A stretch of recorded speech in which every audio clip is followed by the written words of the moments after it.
Hello,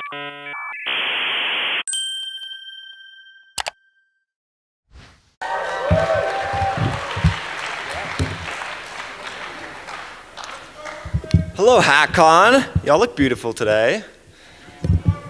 So, my name is Dawson, and I'm a coach with MLH. Sure, yeah. Wait one sec. So anyway, I'm a coach with MLH. I won't pitch you too hard on the program, aside from that it's amazing. So, it's amazing. And if you want to do it, or if you want to talk about it at all, chat with me. Can y'all still see the slide of my face? Okay, cool. So that's my face. This is also my face.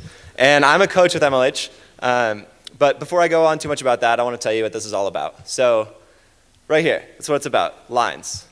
So at hackathons, you've got lines, right? You've got lines of people, you've got lines for food, you've got lines for registration, and we're going to talk about how to hack your food lines.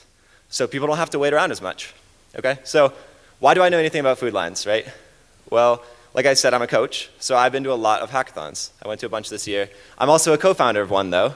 So I've been at Hackcon 2, 3. I co-founded HackCU. That's Boulder, Colorado's. Yeah, second closest hackathon to where you're currently at. The other one is a 1/10 of a mile closer, G9 Hacks, also at our university. And so I did the director of operations. I did operations there. Focus on this kind of stuff, on making sure it's a great experience for everyone in every way that one person can physically do.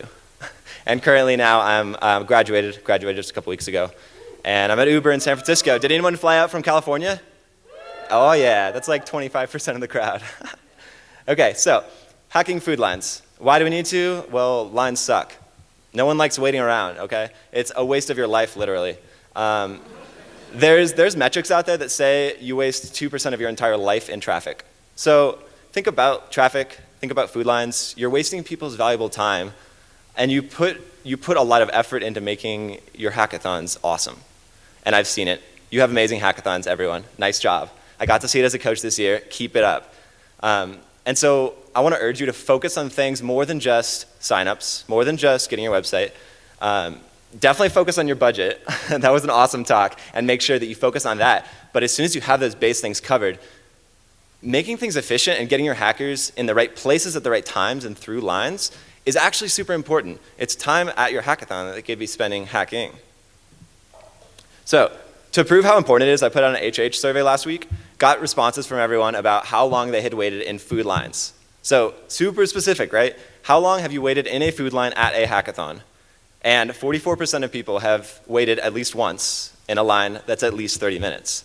So let's say each of your hackathons has at least one meal where you have 30 minutes of waiting. That's 30 minutes. That's like the amount of time that a nice meal should take, like a sit-down restaurant where you serve like filet mignon and wine. So I'm assuming you're not serving those things at your hackathons, though. So consider putting effort into this. You put effort into making awesome stuff like this, like this, like this, so that your hackers can focus on what matters. And sadly, if you don't put enough work into this, you get known for things like this. There's famous stories of hackathons all around the world where just logistics have gone south. And absolutely, you cannot always control that. Absolutely, you do what you can. But this is a way to improve that like crazy. So quick tips. If you're going to write down tips from this talk, now is when you should pull out your notepad. So I'm going to give you 6, and I'll review them at the end also so that you can make sure you get them all down. So quick tip number 1, logical. Make your lines logical. Where does your line start? Where does your line end? Is it always going to be in the same place? Make sure that people can understand if they're 30 minutes behind in the end of the line, what are they going to do when they get up there? Are plates first or are plates last? That kind of thing. Like, you'd be surprised. You'd be really surprised at how ordering like that can get messed up if you don't put just a little bit of thought into it. So let's do a like small case study. So this is a case study as if from a hackathon I've seen. So we're going to be iterating over this same setup on each of the slides to see how to make this setup optimal. Okay, so you've got 2 food lines. You've got all your hackers on the top of this picture. Okay. And the hackers come down, they get their food, they get out of the way. So in this setup, right, make it logical. That was tip number 1. So logically, these 2 lines were serving the same food. Okay, so they were duplicate lines. These duplicate lines smashed in the middle. Hackers couldn't get out of the way quickly. And honestly, people ended up being confused at the end of that little arrow because they were like, oh, is there more food over there? I can't move that way. There's people in the way. Because those people were also ending the exact same line. So quick tip number 1, make that logical. Make everyone go in the same direction, right? Pretty easy. So let's take this example and move it on to another tip, consistent. So make sure that your lines are consistent, right? You have now spent the first dinner, let's say, of your hackathon, or first dessert, first lunch, breakfast, whatever time your hackathon starts, getting people used to where the food is served at, which direction they should be going, where the line goes.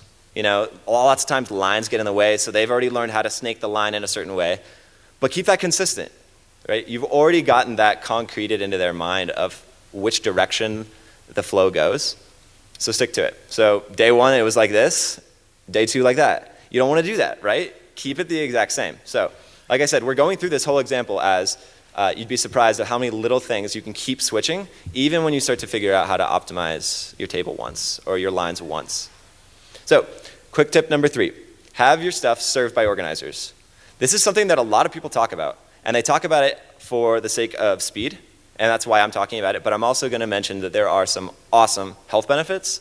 If you have your organizers or your volunteers actually scooping out the food, it helps with food allergens like crazy. You'd be surprised how often, if you just sit back and watch a food line for an hour, you'd be surprised how often, you know, the utensil falls onto the table, which hopefully is clean, or it falls even worse on the floor, or, you know, something's falling off, use their hands, another dirty plate, all kinds of stuff. And every single one of those problems is solved if you have your organizers serve.